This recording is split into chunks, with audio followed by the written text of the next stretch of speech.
Fala pessoal, aqui é o Benegas e nós vamos dar continuidade à aula da crise de 1929, falando um pouquinho das consequências dessa crise e as repercussões mundiais, tá? E na última parte da aula nós vamos falar de como os Estados Unidos vai lidar com essa crise. Então, o que vai acontecer depois da quebra da Bolsa de Valores, pessoal? Começa o que nós chamamos historicamente de Grande Depressão. Essa primeira imagem da mulher com seus filhos, ela representa um pouquinho o que é essa Grande Depressão. Então, pós 1929, o número de desemprego nos Estados Unidos aumenta consideravelmente e a fome e miséria nos Estados Unidos, elas acompanham esse desemprego. Então, essa imagem ela é uma imagem muito conhecida que representa um pouquinho do que estava acontecendo nos Estados Unidos, essa Grande Depressão. Então, como vocês podem ver na segunda imagem, as crianças ali numa fila para pegar um pouco de sopa e um pedaço de pão, porque a fome nos Estados Unidos era muito grande. Várias pessoas passam a viver em alojamentos porque perderam suas casas para o banco, perderam seus imóveis, né? Então, basicamente, o governo ele vai tomar algumas ações para, pelo menos, tentar ali conter a fome, mas isso era insuficiente devido ao grande número de desemprego que tinha dentro dos Estados Unidos. No próximo slide, nós vamos falar um pouquinho, então, do que aconteceu aí nesse período. Os bancos eles tomaram as fábricas, os imóveis, as fazendas que estavam hipotecadas. E daí, como que o banco recupera esse dinheiro que foi investido? Ele precisa vender esses imóveis. Só que o pessoal não tinha dinheiro para comprar os imóveis que foram confiscados pelos bancos, né? Então, os bancos eles vão começar a falir juntamente com as empresas. Então, com a falência dos bancos, aí que ferra de vez os Estados Unidos, porque as pessoas elas não têm nem linha de crédito, elas não têm para onde recorrer. Para vocês terem uma ideia, chegou mais de 15 milhões de desempregados. Era um número absurdo. Então, as pessoas elas cometiam suicídio porque elas não tinham perspectiva de vida. E essa imagem que eu estou projetando aí para vocês, ela é uma imagem muito conhecida, talvez seja a imagem icônica da crise de 1929, que ela traz uma grande contradição. Então, vocês podem ver que tem um cartaz ali, né, que está escrito, mais ou menos a tradução ali seria o melhor lugar do mundo para se viver. Esse é o estilo que eu gosto, que é o estilo de vida americano. Só que o que acontece? A felicidade ali da propaganda, ela contrasta com a fila de desempregados que nós temos ali em busca de pão. Isso aí era uma fila de pão e de batata.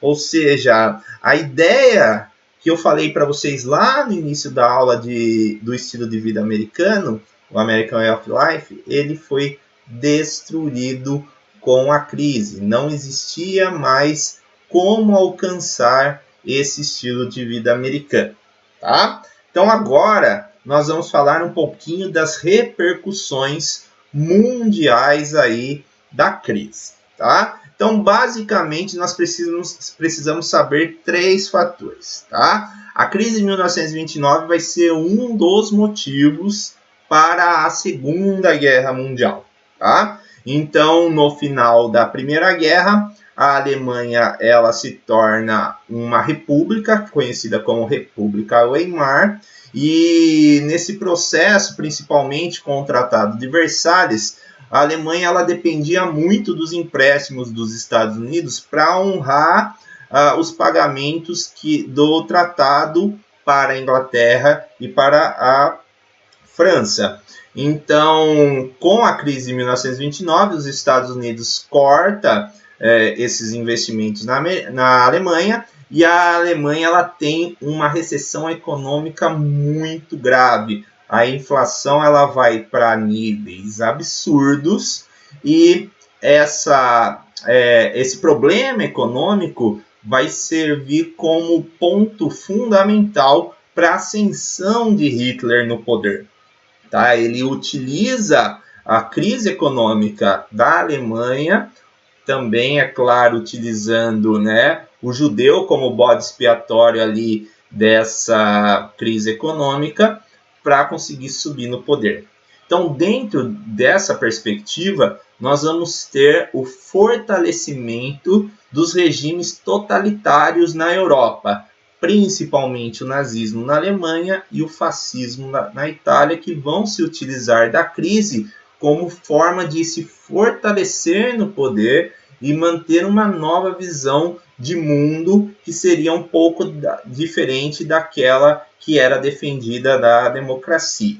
Tá? Nós temos também o fim da República Oligárquica no Brasil, né, conhecida também como a República Café com Leite, e nós vamos ter ali a Revolução de 1930, que vai ser atrelada à crise, e nós temos também a ascensão de Getúlio Vargas no poder como característica ali da crise de 1929.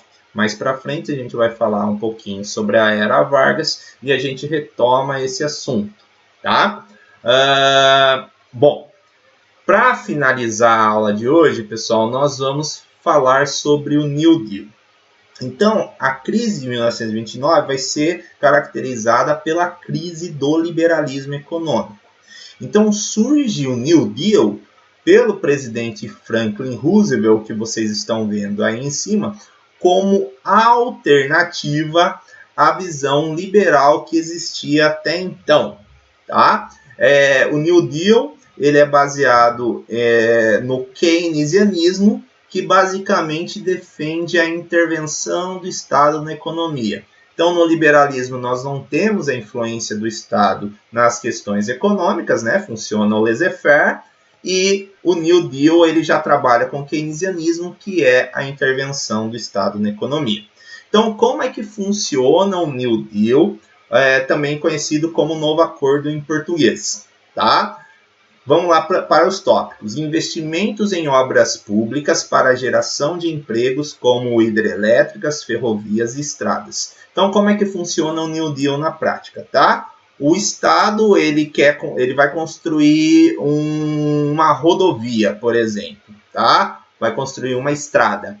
Então, o Estado ele contrata uma empresa, né, uma empreiteira para fazer a construção dessa estrada, a construção dessa ferrovia. Então, contratando a empreiteira, o Estado injeta dinheiro nessa empresa, essa empresa vai contratar pessoas para construir essa estrada, o emprego aumenta, aumentando o emprego, aumenta-se o consumo e assim por diante. Então, a ideia era o Estado fazer investimentos em construção, né, em obras públicas de maneira geral, para que essas empresas que fossem contratadas pelo Estado, elas gerassem emprego e a roda do capitalismo ela voltar a girar. Além disso, é criado o seguro-desemprego, onde o trabalhador, caso ele fique desempregado, ele passa a receber durante alguns meses o salário-desemprego para que não caia o consumo como aconteceu na crise. Então, no liberalismo, as pessoas perderam emprego, quando acabou a reserva econômica delas, elas não tinham mais o que fazer. Agora, o que acontece? Com o seguro-desemprego, as pessoas elas têm pelo menos o mínimo básico ali para a pessoa poder continuar consumindo, porque o desemprego ele acaba afetando as empresas. As pessoas param de consumir e as empresas acabam falindo, tá? Outra coisa que vai ser importante é a proibição do trabalho infantil, né? Porque as crianças acabavam concorrendo ali com os adultos na questão do emprego. Então eu começo a colocar essa criança na escola e o trabalhador ele já não tem a concorrência da criança no mercado de trabalho, então aumenta o emprego para o adulto, já que a criança ela era explorada, ela recebia menos de 1/3 do salário do homem. Então essa medida ela vai acabar ajudando a aumentar o número de emprego para os adultos, tá? Outra coisa que é extremamente importante é a agricultura. A agricultura ela foi terrivelmente afetada, os agricultores eles perderam suas terras, eles perderam tudo. Então o Estado ele passa a comprar parte da produção agrícola para salvar esses agricultores e distribuir essa produção para os mais pobres, tá? Também era uma forma de controlar o preço, né? Porque quando eu tenho a sobra de produtos, o valor ele cai. O Estado retirando esse produto ali do consumo, o valor dessa mercadoria ele aumenta. E é claro que a agricultura ela é importantíssima, então o próprio Estado vai fazer vários empréstimos para esses agricultores saldarem as suas dívidas com os bancos e retomar o crescimento econômico. Então nessa próxima imagem que nós vamos ver aqui, nós temos aí uma característica importante da crise, tá? Então, você pode ver ali no ano de 1929, os Estados Unidos ele tinha cerca de um pouco mais de 3 milhões de desempregados.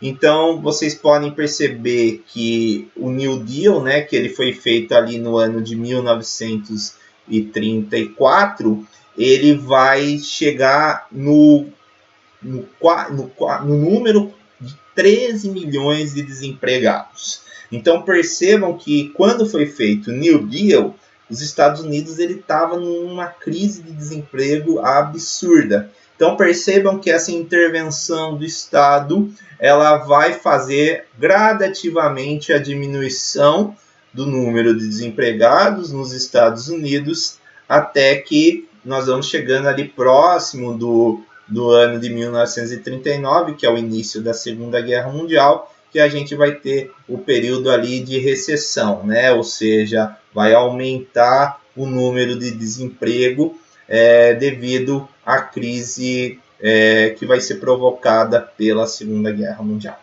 Tá certo, pessoal? Então, eu vou passar para vocês os modos que vocês precisam fazer como tarefa de casa. Espero que vocês tenham compreendido. Até mais. Beijão do Benegas, tá bom? Tchau, tchau.